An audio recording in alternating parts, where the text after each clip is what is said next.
الحبیب صلی اللہ تعالی علی محمد صلی اللہ علیہ وسلم۔ رحمان کے 4 حروف کی نسبت سے سورہ رحمان کے 4 فضائل۔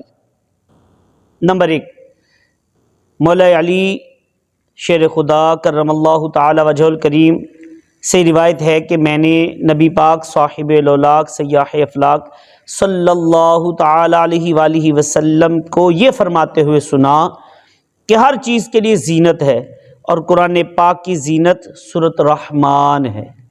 سبحان اللہ۔ نمبر 2، سرکار نامدار، مدینے کے تاجدار، دو عالم کے مالک و مختار، شہنشاہ ابرار صلی اللہ تعالی علیہ وآلہ وسلم نے ارشاد فرمایا، سورۃ حدید، سورہ واقعہ اور سورہ رحمان کہ پڑھنے والے کو زمین و آسمان کے فرشتوں میں ساکن الفردوس پکارا جاتا ہے۔ ساکن الفردوس یعنی جنت میں جنت الفردوس کا رہنے والا۔ تو ساکن الفردوس بننا چاہتے ہیں تو سورہ رحمان کی، سورۃ حدید کی اور سورہ واقعہ کی تلاوت کو اپنا معمول بنا لیجئے، انشاءاللہ یہ سعادت بھی مل جائے گی۔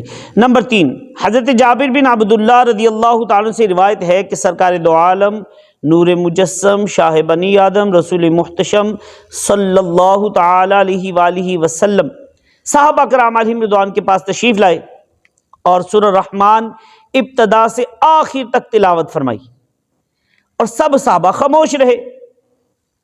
پھر آپ صلی اللہ علیہ وسلم نے فرمایا، میں تم پر یہ کیسا سکوت دیکھ رہا ہوں، میں نے یہی سورت جنوں کی ملاقات کی رات ان پر تلاوت کی تو انہوں نے تم سے انتہائی خوبصورت اور حسین جواب دیا۔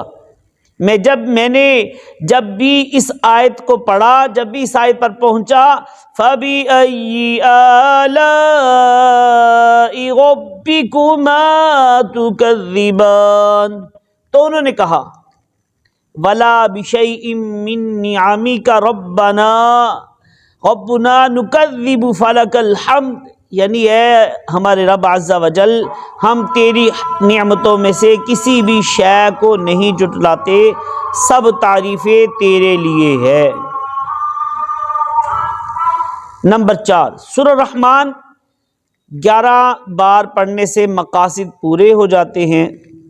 نیز اس سورت کو لکھ کر اور دھو کر تلی کی بیماری کے مریض کو پلانا بہت مفید ہے۔ اللہ پاک عمل کی توفیق عطا فرمائے، آمین، بجاہ النبی الامین صلی اللہ علیہ وسلم۔